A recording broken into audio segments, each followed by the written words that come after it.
Diga, Casão, não era a marca que o Diniz podia impor? Claro, claro. Ele já foi o primeiro a convocar. Foi o primeiro treinador a convocar o Endrick para uma seleção brasileira principal, né? Cara, seja o primeiro a escalar como titular o Endrick. Não para deixar sua marca, porque é inteligente essa cartada. Seria uma cartada inteligente. Como o Luiz Rosa falou, como o Renato, como eu já falei, o Gabriel Jesus, todo mundo sabe qual é o estilo dele. Ele não é imprevisível. Ele pode jogar bem, mas ele é previsível. Ele pode jogar mal sendo previsível. A gente já sabe. Todos os marcadores já sabem o que o Gabriel Jesus pode fazer, para onde ele vai, para onde ele gira. O Endrick é uma incógnita para todo mundo que vai jogar contra ele. Para todo mundo, sabe? Ele vai pegar a bola, os zagueiros da Argentina não vão saber se ele é tão rápido assim, se ele é habilidoso, se ele vai para o lado esquerdo ou para o direito, se ele bate de fora da área. O que ele faz?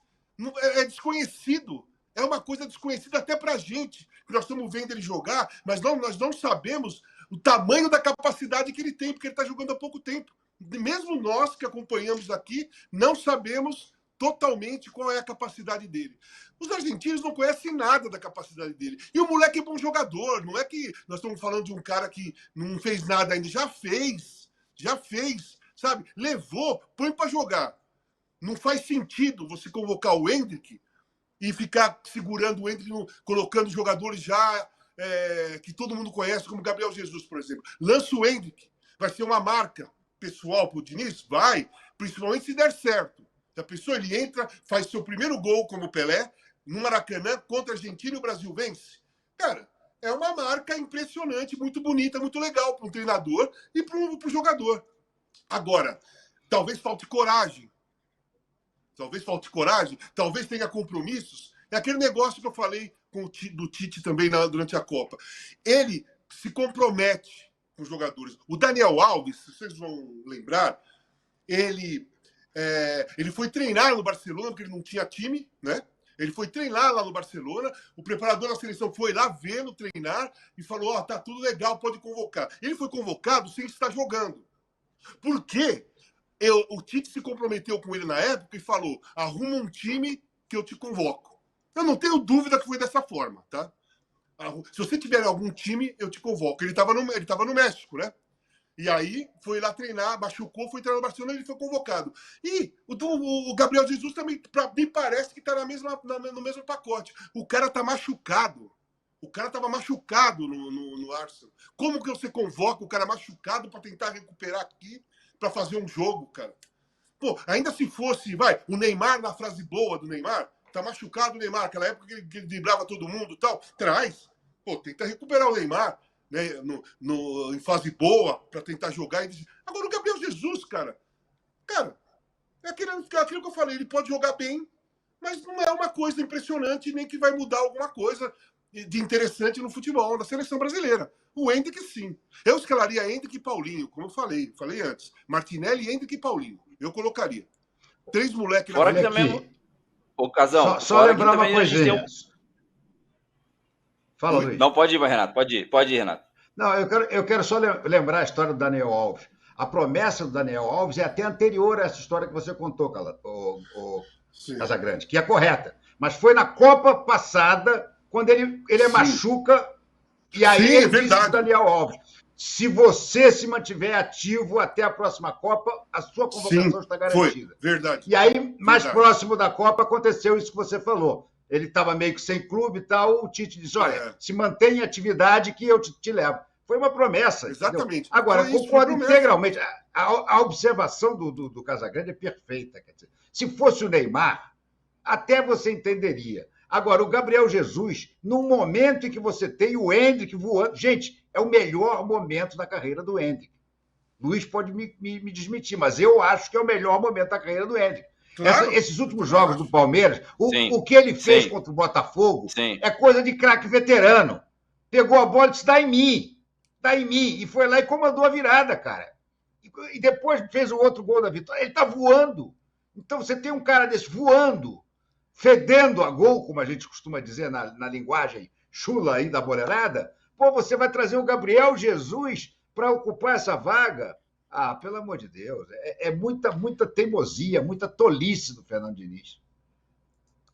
Eu ia complementar. Eu ia complementar.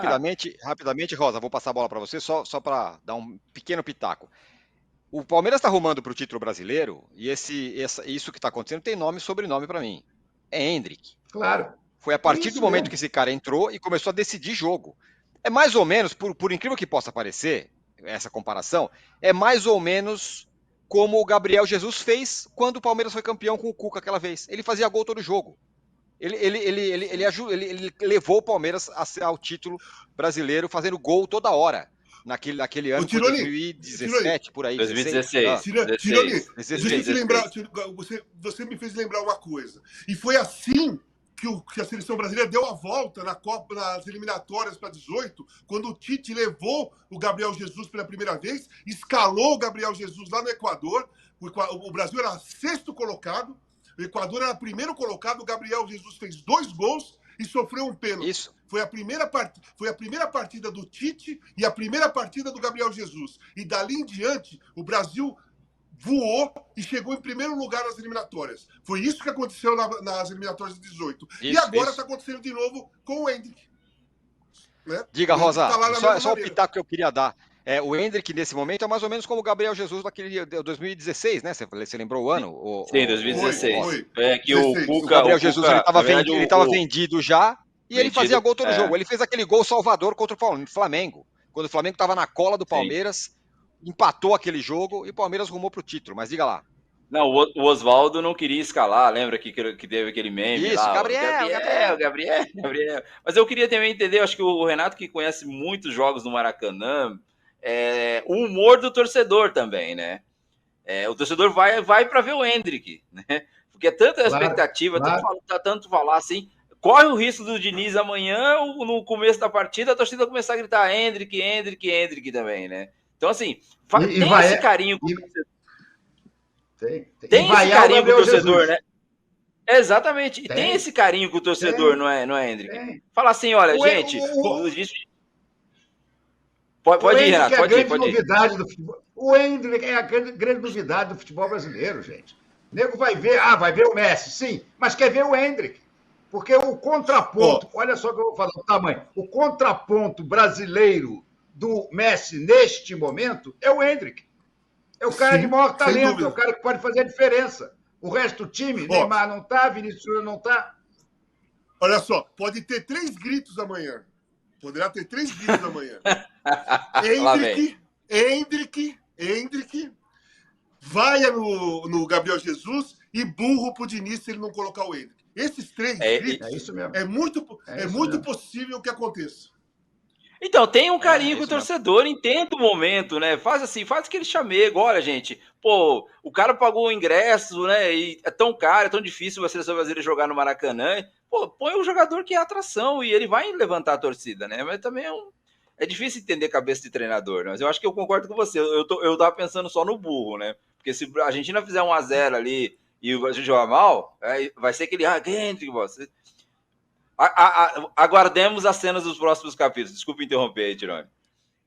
O 3-0 do Flamengo sobre o Palmeiras, lá, que o Endrick jogou e fez uma jogada lá que quase saiu gol no começo. No final, tinha torcedor do Flamengo, não aplaudindo, tá, mas falando com o Endrick, tirar foto com o Endrick, pedindo camisa. Isso tem a ver com a história Isso, tem a ver com a história da entrevista que ele deu. Ele ainda tem uma pureza, ele ainda não é o jogador com os vícios e tal. Então é um cara que a vida do cara é uma página em branco. O futebol dele é assim, né? A percepção que as pessoas têm dele. Então, Tironi, ele é o único jogador brasileiro que tem hoje aqui jogando no Brasil e fora que é admirado por todas as torcidas ainda, porque é um garoto e ainda não tem os vícios que a torcida adversária pega bronca. Então nenhuma torcida adversária tem bronca do Endrick.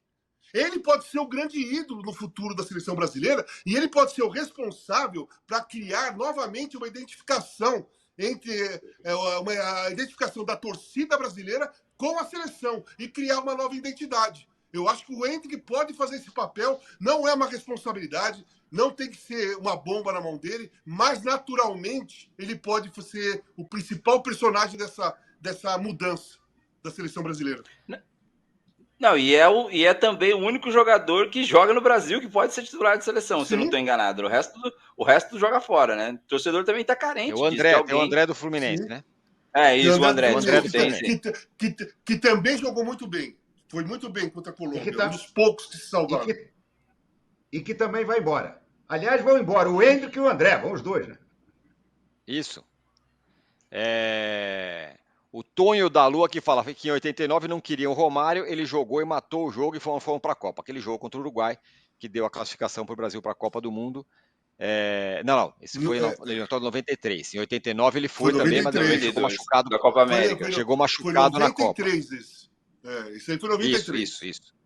Exatamente. Contra o Uruguai. Então, esse que ele tá... Em 89 a eliminatória foi lá contra o Chile, que teve aquela briga, o jogo do Rojas e tudo mais. O jogo do Maracanã. Era outro formato, inclusive. Muito bem. Posso contar uma historinha? Posso contar uma Claro. historinha desse jogo do Romário? Nessa época, claro. Eu era editor executivo. O de 93, está dizendo? 93. Eu fechava a primeira página do jornal também. E aí, eu, como colunista, várias vezes defendi o Romário e ataquei o Parreira e o Zagallo, porque eles não levavam. E o Evandro, que era Evandro Carlos de Andrade, diretor-geral do jornalismo do Globo, né? Depois foi para a TV Globo, ele era um fã completo, de carteirinha do Parreira e do Zagallo. Tanto que teve até a tal carta, que na época que estavam sentando o pau na seleção lá nos Estados Unidos, o Evandro fez uma carta defendendo os dois, tá? E no final a carta dele foi até lida para o time. Mas, enfim, nas eliminatórias eu vivia dizendo tem que trazer o Romário, tá? E aí o Romário vem e faz aqueles 2 gols, dá um show de bola no Maracanã e classifica o Brasil, literalmente. E aí eu, com o cara que estava fechando para, botei de manchete.